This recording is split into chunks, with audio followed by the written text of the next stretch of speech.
Karib ওদেরকে একসাথে দেখে ওইদিকে অগ্রসর হচ্ছিল। এমন সময় রাফির ডাকে কারিব পেছনে ঘুরে তাকায়। এই মুহূর্তে রাফির ডাকেও কারিবের মেজাজ খারাপ হতে থাকে। বিরক্ত হয়েই প্রশ্ন করে, কি হয়েছে, আবার ডাকছো কেন রাফি? তোমার জন্য তো দেখি কোনো কাজে শান্তিতে করা যাচ্ছে না। কারিবের ধমক খেয়ে রাফি বোকা বনে যায়। সে আমতামতা করে বলে, স্যার, অফিসে আরেকটা মিটিং আছে আমাদের। এখানে কাজ তো ভালোভাবেই এগিয়ে যাচ্ছে, তাই এখন আমাদের উচিত আমাদের অফিসে যাওয়া। আমি এখন কোনোভাবেই এখান থেকে যেতে পারবো না। আর তার চেয়ে বরং আজকের মিটিংটা তুমি সামলাও। আর হ্যাঁ, যাওয়ার আগে ডকুমেন্টগুলো নিয়ে যেও। কিন্তু স্যার, মিটিংটা খুব ইম্পর্ট্যান্ট, আপনি গেলে ভালো হতো। কোনো কিন্তু নয়, এখন এখান থেকে যাওয়া আমার পক্ষে সম্ভব নয়। দরকার হলে মিটিং ক্যান্সেল করে দাও। না স্যার, আমি এক্ষুনি যাচ্ছি। এই বলে রাফি ডকুমেন্টগুলো আনতে যায়। এদিকে এখানে দৃশ্য কারিবের মোটেও পছন্দ হচ্ছে না। নিজের চোখের সামনে নিজের স্ত্রী সন্তানকে আরেকজন লোকের সাথে হাসাহাসি করতে দেখে সে নিজেকে দমন না করতে পেরে ওখানে গিয়ে হাজির হয়। কারিবকে এখানে দেখা মাত্রই কিয়ারা উচ্ছ্বাসিত হয়ে ওঠে। সে ফারহানের কোলে থাকা অবস্থায় কারিবকে ডেকে বলে, আচ্ছা আঙ্কেল, তোমার সাথে আমার ভালো আঙ্কেল এর পরিচয় করিয়ে দেই। তারপর কিয়ারা ফারহানকে দেখিয়ে বলে, আঙ্কেল, এটা হলো আমার ভালো আঙ্কেল। তারপর আবার ফারহানের দিকে তাকিয়ে কারিবকে দেখিয়ে বলে, আল ভালো আঙ্কেল, এটা হলো আমার একটা নতুন আঙ্কেল। এই আঙ্কেল অনেক আদর করে আমাকে। কালকে আমাকে এতগুলো ডল কিনে দিচ্ছে। সবার সামনে কিয়ারার মুখে আঙ্কেল ডাক শোনায় কারিব মলিন মুখে এখানে দাঁড়িয়ে থাকে। সে অসহায় চোখে প্রিয়দর্শিনীর দিকে তাকায়। প্রিয় কারিবের দিকে একবার তাকালেও সাথে সাথে চোখ সরিয়ে নেয়। সবার দিকে তাকিয়ে প্রিয় বলে, এখানের কাজ তো আমাদের শেষ, চলুন তাহলে বাকি কথাটুকু অফিসে গিয়ে বলা যাক। প্রিয়দর্শিনীর কথায় সবাই সম্মতি জানায়।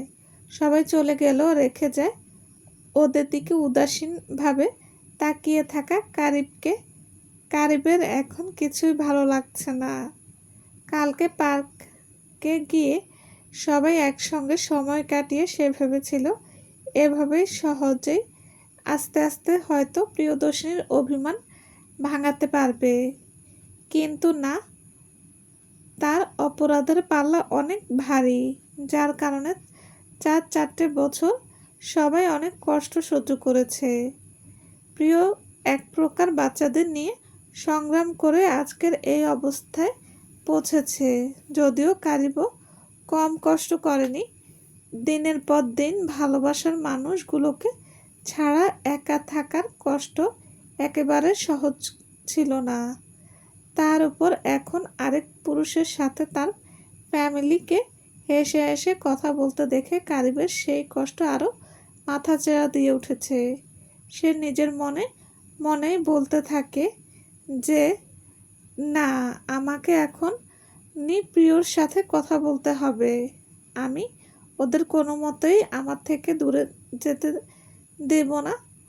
যে কোনো মূল্যে আমি তোমাদের আমার সংসারে ফিরিয়ে আনবই। তাই কাবির দ্রুত প্রিয়দর্শিনীর অফিসের দিকে যায়। ও এখানে এসে থেকে কারিব প্রিয়র মোটেও একা পাচ্ছে না। ওদিকে মিটিং শেষ করে প্রিয়দর্শিনী কেবলই ফ্রেশ হতে ওয়াশরুমের দিকে এগোবে। এমন সময় কেউ একজন হ্যাঁচকা টানে তাকে ধরে ওয়াশরুমের পাশের এক ছোট্ট স্টোরের রুমে নিয়ে যায়। আচমকা ঘটনায় প্রিয়দর্শিনী হকচকিয়ে ওঠে। সামনে তাকালেই প্রিয়দর্শিনী কারিবকে দেখতে পায়। প্রিয় এক ঝটকায় ওর হাত থেকে কারিবের হাতটা সরিয়ে দিয়ে রাগত স্বরে বলে, এটা কোন ধরনের শিষ্টাচারের মধ্যে পড়ে মিস্টার কারিব? হুট করে একজন নারীকে জোর জবরদস্তি করে স্টোররুমে টেনে আনার মানে কি? আমি তোমার স্বামী হই প্রিয়, অচেনা কোনো পুরুষ তো নই আমি। আর না তুমি আমার কাছে অচেনা কোনো নারী। এভাবে কেন বলছো প্রিয়? তা আপনি আমার কাছে অচেনা একজন সাধারণ পুরুষের মতোই, এর বেশি কিছু না। ভুলে যাবেন না আমি কিন্তু ডিভোর্স পেপার অনেক আগেই পাঠিয়ে দিয়েছি। দ্রুত সাইন করে দিলে উপকৃত হব। এভাবে বলছো কেন প্রিয়? এই কথাগুলো শুনলে আরও কষ্ট হয়। একবারের মতো কি ক্ষমা করা যায় না? তুমি কি দেখতে পাচ্ছ না তোমাদের ছাড়া আমি দিন দিন শেষ হয়ে যাচ্ছি? তারপরও এত কঠিন হয়ে থাকো তুমি। আমার উপর কি তোমার একটুও মায়া হয় না প্রিয়দর্শিনী? আগে তো তুমি এমন ছিলে না। কোনো কিছুতেই আমি কষ্ট পেলে তার থেকে বেশি কষ্ট তুমি পেতে। আমি তো বারবার ক্ষমা চাচ্ছি। জীবন থেকে আমি 4টা বছর হারিয়েছি, আর একটা দিনও আমি হারাতে চাই না। একবার শুধু ক্ষমা করে দেখো। তুমি যা বলবে তাই শুনবো প্রিয়। দরকার হলে তোমার পায়ে ধরছি, একবারের জন্য ক্ষমা করে দাও।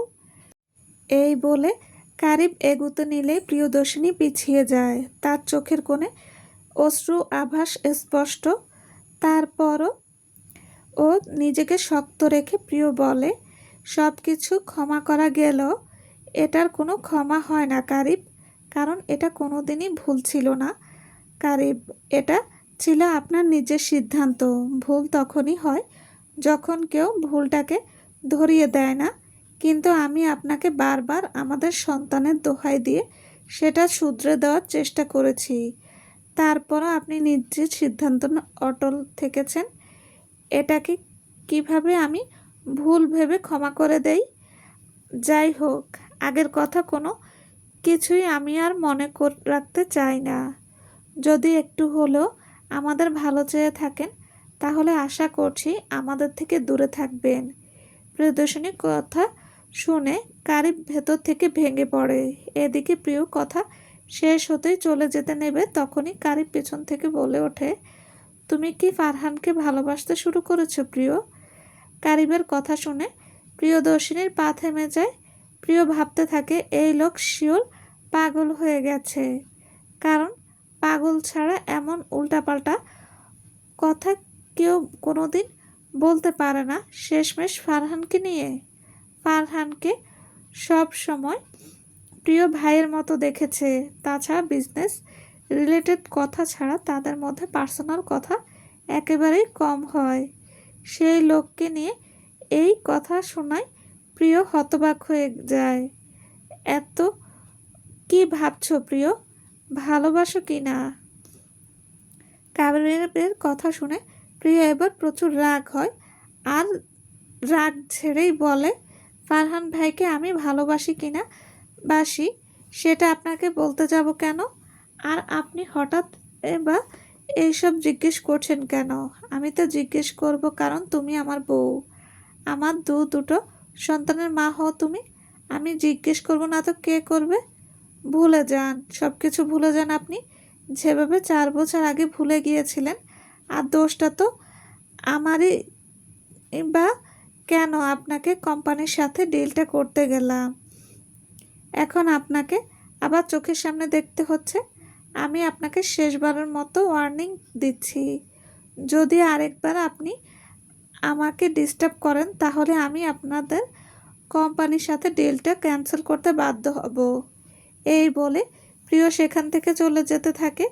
কারিব পেছন থেকে বলতে থাকে, আমি জানি প্রিয় তুমি আমাকে ছাড়া আর কাউকে ভালোবাসতেই পারো না, কিন্তু কি করব আমি, ওর সাথে তোমাকে দেখতেই পারি না। আমার শূন্য শূন্য লাগে। মনে হয় ও আমার কাছ থেকে তোমাদের কেড়ে নেবে। কিন্তু যা, আমি জীবিত থাকতে কিছুতেই হতে দেব না। যেভাবেই হোক তোমাকে আমি আমার কাছে আনবই। এদিকে প্রিয়দর্শিনী ওখান থেকে এসে কাঁদতে থাকে। এই সিচুয়েশনে সে কি করবে কিছুই বুঝতে পারছে না। কঠোর থাকতে চেয়েও ঠিকমতো কঠোরতা দেখাতে পারছে না। এদিকে রাফি ডকুমেন্টসগুলো ঠিকঠাক করে নিয়ে অফিসে যাওয়ার জন্য মেইন গেটের দিকে যাচ্ছিল। এমন সময় অন্য দিক থেকে ঝড়ের বেগে মোবাইল দেখতে দেখতে রশনি আসায় ওদের দুজনের সাথে ধাক্কা খায়।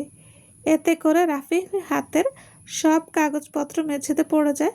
রাফি বিরক্ত নিয়ে রশনির দিকে তাকিয়ে বলে, এটা কি হলো? এদিকে রশনি ওর মাথা ডলতে থাকে, কারণ ওর মাথাটা সরাসরি রাফির বুকের সাথে ধাক্কা খেয়েছে, তাই ও খানিকটা ব্যথা পেয়েছে। রশনি মাথা ডলতে ডলতে এই বলে, কি হলো মানেটা কি? এটাই তো আমার তোমাকে বলার কথা। হাঁটার সময় কি চোখ ব্যাংকে রেখে আসো যে কিছুই দেখতে পাও না? যে কেউ আসলে তার সাথে ধাক্কা খাও? রাফি মেঝেতে পড়া থাকা তার ডকুমেন্টসগুলো গোছাতে গোছাতে বলে, জি না, যে কেউ আসলে তাদের সাথে ধাক্কা খাই না, কিন্তু যদি কোনো কানা মেয়ে ফোনে দেখতে দেখতে ঝড়ের হাঁটতে থাকে তবে তার সাথে ধাক্কা খাওয়াটা মোটেও অস্বাভাবিক কিছু নয়। কি তুমি আমাকে কানা বলছো? তুমি দেখি ভারী বেয়াদব ছেলে। সেদিন খিচুড়ি দিলাম, সামান্য একটা ধন্যবাদ অব্দি দিলে না, আজ আবার নিজের থেকে বড় একজনকে কানা বলছো? ভদ্রতা বোধ দেখছি কিছুই নেই। হ্যাঁ, আমার অত ভদ্রতা দেখানোর সময়ও নেই। আমি ভেবে পাচ্ছি না প্রিয়দর্শিনী ম্যামের মতো এত ভালো একজন মানুষের আপনার মতো একটা পেঁচাকে কাজে নিয়েছে কেন? রাফির কথা শুনে রোশনি আকাশ থেকে পড়ে। সে নাকি পেঁচা? কি কথা বলল এই দুষ্ট ছেলে? তাই রোশনি রাগ নিয়ে বলে, কি আমি পেঁচা? ততক্ষণে রাফি সব কাগজপত্র গুছিয়ে হাতে নিয়ে বলে, না, আপনি হলেন পেঁচার বউ। এ কথা শুনে রোশনি কিছু বলতে যাবে তার আগে রাফি অফিস থেকে বের হয়ে গাড়ি নিয়ে চলে যায়, আর রোশনি বলদের মতো ওর যাওয়ার দিকে তাকিয়ে থাকে। রোশনি হলো প্রিয়দর্শিনীর দুঃসম্পর্কের খালাতো বোন। প্রিয়র মা হোসনারা বেগম এর খালাতো বোনের মেয়ে হচ্ছে রোশনি। রোশনির জন্মের বছর 5 পরেই লিভার ক্যান্সারে ওর মায়ের মৃত্যু হয়। সেই থেকে রোশনি একা হয়ে পড়ে, কিন্তু মা হারা হলেও তার বাবা কখনোই তাকে ভালোবাসা দিতে কোনোই কার্পণ্য করেনি। কিন্তু রোশনির জীবন অন্য এক মোড় নেয় যখন তার বাবা তার ভালোর জন্য তাকে আরেকটা মা উপহার দেয়। প্রথম সে রোশনির প্রতি অনেক ভালোবাসা দেখালো, আদত তা ছিল নিছক লোক দেখানো। কিন্তু রোশনির বাবা জমশেদ সাহেব এটা কখনোই বুঝতে পারেননি। বছর ঘুরতেই রোশনির নতুন মায়ের কোল আলো করে আসে যমজ 2 ছেলে। এতে সবার চেয়ে রোশনি বেশি খুশি হয়েছিল, কিন্তু তারপরও সে সব সময় এর জন্যই তার সৎমায়ের চোখের কাঁটা। এভাবে আস্তে আস্তে রোশনি সৎমায়ের অত্যাচারে বড় হতে থাকে। তাকে এক প্রকার বাসার কাজের লোক বানিয়ে রেখেছিল সে। জমশেদ সাহেব যেন এসব দেখেও দেখে না, যদিও রোশনির যমজ ভাই দুটো ওকে অনেক ভালোবাসতো। এভাবে চলতে থাকে রোশনির এক প্রকার যুদ্ধ করে নিজের পড়াশোনা চালিয়ে যায়। কিন্তু ততদিনে ওর সৎ মায়ের মাথার ওপর রোশনির বড় একটা বোঝা হয়ে দাঁড়িয়েছে। তাই বোঝা সরানোর উনি নিজেই ওদের ওখানে চেয়ারম্যানের গাঁজাখোর ছেলের সাথে রোশনির বিয়ে ঠিক করে। রোশনি অনেকবার না করলেও তার কথা কোনোদিনই পাত্তা পায়নি। শেষমেশ সে তার বাবার কাছে হাত জোড় করে বলে যাতে এখানে তার বিয়ে না দেওয়া হয়, কিন্তু বরাবরের মতোই সে নির্লিপ্ত থাকে। সবাই রোশনির বিপক্ষে গেল, ওর ছোট 2 ভাই নীরবে ওকে সমর্থন করে। তাই বিয়ের দিন ওরা সবার অগোচরে ওকে পালিয়ে যেতে সাহায্য করে। সেদিনই রোশনি পালিয়ে প্রিয়দর্শিনীদের বাড়িতে আসে। প্রিয়দর্শিনী তখন তার নতুন বিজনেসটি মাত্রই শুরু করেছে। প্রথম এখানে আসার পর রোশনি অন্যের উপর বোঝা হয়ে থাকার অপরাধবোধে ভুগত, যদিও প্রিয়রা কখনো ওকে বোঝা ভাবেনি। পলাশ সাহেব আর হুসনে আরা বেগম ওকে সবসময় নিজের মেয়ের মতো দেখেছে। তারপরও প্রিয় তাকে স্বাবলম্বী হওয়ার সুযোগ দেয়। সে মনে করে প্রত্যেকটা মেয়েরই উচিত স্বাবলম্বী হয়ে নিজের পায়ে দাঁড়ানো। সেই থেকে রোশনি প্রিয়দর্শিনীর সাথে নিরলসভাবে কাজ করে যাচ্ছে। ছিমছাম শ্যাম বর্ণের মায়াবী মেয়েটাকে দেখলে যে কেউ ভালোবেসে ফেলবে। রোশনি প্রিয় কেবিনে এসে দেখে প্রিয়র মুখটা মলিন হয়ে আছে। সে একধানে কিছু একটা ভেবে যাচ্ছে। রোশনির ডাকে প্রিয়দর্শিনীর ধ্যান ভাঙে। আপু, কি ভাবছো তুমি? প্রিয় এতক্ষণে আরেক ধ্যানে থাকায় রোশনি যে এখানে এসেছে তা সে ঘুণাক্ষরেও টের পায়নি। তাই রোশনির ডাক শুনে চমকে ওঠে। তারপর স্বাভাবিক হয়ে বলে, ওহ রোশনি, তুই কখন এলি? আমি তো মাত্রই এলাম। তুমি বসে বসে এত মনোযোগ দিয়ে কী ভাবছিলে? প্রিয় ও এতক্ষণ কারিবের বলা কথাগুলো ভাবছিল। যদিও সে এখন ক্ষমা চাচ্ছে। আসলে কি এরকম ভুলের ক্ষমা হওয়া উচিত? প্রিয়র মনে পড়ে 4 বছর আগে তাদের সাজানো একটা সুখের পরিবারের কথা, যেখানে ভালোবাসার সব উপাদান বিদ্যমান ছিল। কারিব তখন সব সময় প্রিয়কে চোখে হারাতো।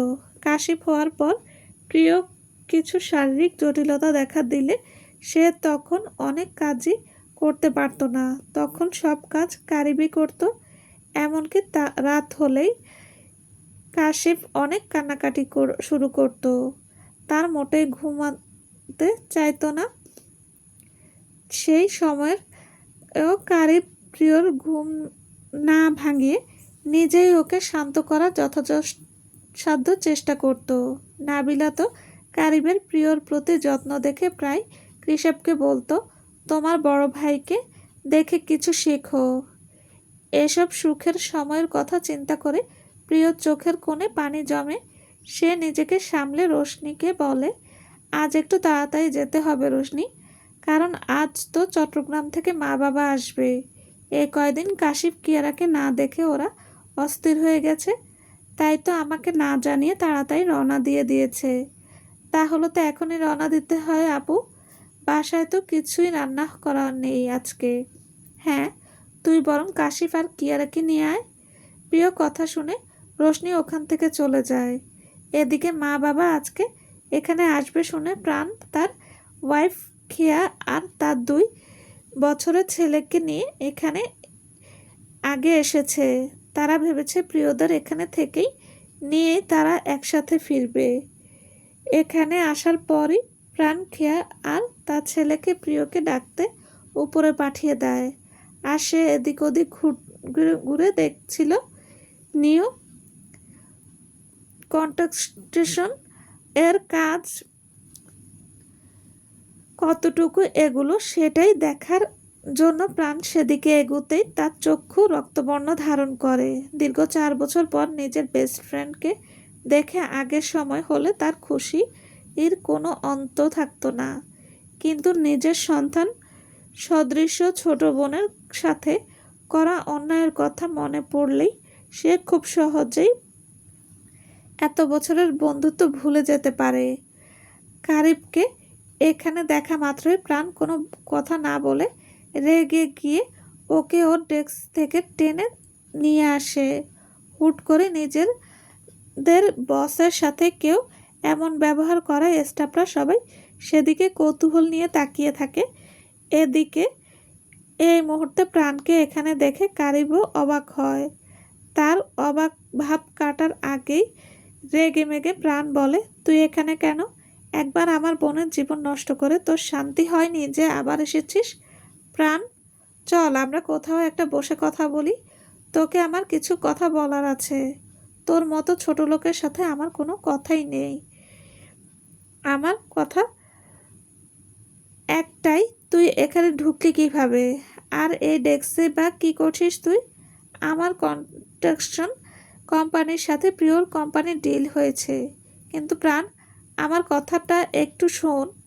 কি প্রিয় তোর কোম্পানির সাথে ডিল করেছে? এটা কিভাবে সম্ভব? এত কিছুর পরও ওর শিক্ষা হলো না? কারিবের মুখে এই কথা শুনে প্রাণের রাগ কিছুটা প্রিয়র উপরে বর্তিত হয়। কারিব প্রাণকে বলে, এখানে প্রিয়র কোনো দোষ নেই। ও জানতো না যে এটা আমার কোম্পানি। ডিল হয়ে যাওয়ার পর জানতে পেরেছে। কিন্তু প্রাণ বিশ্বাস করে রে, আমি প্রিয়কে ভালোবাসি। আর ওকে ছাড়া আমি এক মুহূর্ত বেঁচে থাকতে পারবো না। বেঁচে থাকতে পারবি না মানে? 4 বছর তো দিব্যি জীবন্ত আছিস। আর 4 বছর আগেও তো প্রিয়কে রেখেই বিয়ে করতে চেয়েছিলি। আমি আমার ভুল 4 বছর আগেই বুঝতে পেরেছিলাম প্রাণ। আর ওর কাছে ক্ষমা চাইতেও গিয়েছিলাম। তখন তুই সব রাস্তা বন্ধ করে দিয়েছিস। যার কারণে আমার এই 4 বছর ওর পরিবারবিহীন একা একা থাকতে হয়েছে। আমার মেয়েটার জন্মের সময়ও আমি থাকতে পারিনি। এখন তোর বন্ধু হয়ে আমি হাত জোড় করছি প্রাণ। এখন অন্তত প্রিয়কে আমার থেকে দূরে সরিয়ে রাখবি না। বন্ধু, যেদিন তুই আমার বোনের সাথে অন্যায় করেছিস সেদিন থেকে তোকে আমি আমার বন্ধুর তালিকা থেকে বাদ দিয়েছি। আর আমি কি সরাবো? প্রিয়ই এখন তোকে ওর জীবনে চায় না। কিন্তু তোকে আমি বলে রাখছি, তুই মোটেও ওই ওদের কোনো ক্ষতি করার চেষ্টা করবি না। তুই আমাকে বন্ধু না ভাবলেও তুই আগেও যেমন আমার বেস্ট ফ্রেন্ড ছিলি, আর এখনও ঠিক তেমনই বেস্ট ফ্রেন্ডই আছিস। আর রইল ওদের কথা, কোনো মানুষই নিজের ভালো থাকার কারণ নিজের স্ত্রী সন্তানের কোনো ক্ষতি করার চেষ্টা তো দূর, এ চিন্তাও মাথায় আনবে না। এক সময় না এক সময় আমি ওদের নিজের করে নেবই। এদিকে কারিবের কথা শুনে প্রাণ আর কিছু বলতে পারে না। কারণ যতই হোক একটা সময় এই বন্ধুকে ও ভাইয়ের মতো ভালোবাসতো। এতই ভরসা করতো যে নিজের বোনকে তার কাছে দিতে মোটেও দ্বিধা করেনি। আর প্রিয়কে না জানলেও প্রাণ এই কয়েক বছর কারিবের ওপর নজর রেখেছে। আর ও দেখেছে কারিব কিভাবে ছন্ন ছাড়ার মতো দিনপাতি করেছে। প্রাণ আর কিছু না বলে সেখান থেকে চলে যায়। কারিব বারবার প্রাণকে ডাকলো, সে শোনে না। রাত তখন 11:45। নাইট ক্লাবে নাচানাচি ঠেলে এক কোণে গিয়ে দাঁড়ায় একটা মেয়ে। সে আজ এখানে এসেছে তার 7 মাসের বয়ফ্রেন্ডকে নিয়ে। এক কোণে গিয়ে সে তার খুব পরিচিত একজনকে কল করে। হ্যালো, আমার কাজ কত দূর এগুলো? হয়ে যাবে, তুমি কোনো চিন্তা করো না। এই কথাটি শুনে মেয়েটি মদ খেয়ে পাগলের মতো হাসতে থাকে। তারপর চিৎকার করে বলে, প্রতিদিন এই এক কথা শোনার জন্য তোমাকে এত টাকা দিয়ে জেল থেকে ছাড়িয়েছি। তোমার ওপর লক্ষ লক্ষ টাকা ইনভেস্ট করেছি শুধুমাত্র এই কথা শোনার জন্য? না মানে আসলে কোনো মানে না। আমি কাজটা যত দ্রুত সম্ভব তত দ্রুত হতে দেখতে চাই। না হলে যে জেল থেকে ছাড়াতে পারে সে জেলে ভরতেও পারে, কথাটা মাথায় রেখো। কথাটি বলেই মেয়েটি ফোনটা রেখে দেয়। অন্যদিকে ফোনের ওপাশের লোকটা ক্রুর হেসে বলতে থাকে, সবসময় আমরা যেমনটা চাই ঠিক তেমনটাই ঘটে না। After all we are all human beings. চলবে। আসসালামু আলাইকুম। গল্পটি কেমন লেগেছে প্লিজ জানাবেন। আর হ্যাঁ, অবশ্যই লাইক কমেন্ট করবেন। আর যারা এখন আমার চ্যানেলটি সাবস্ক্রাইব করেনি তাদের বলছি, প্লিজ চ্যানেলটি সাবস্ক্রাইব করে পাশে থাকবেন। সবাই ভালো থাকবেন। আল্লাহ হাফেজ।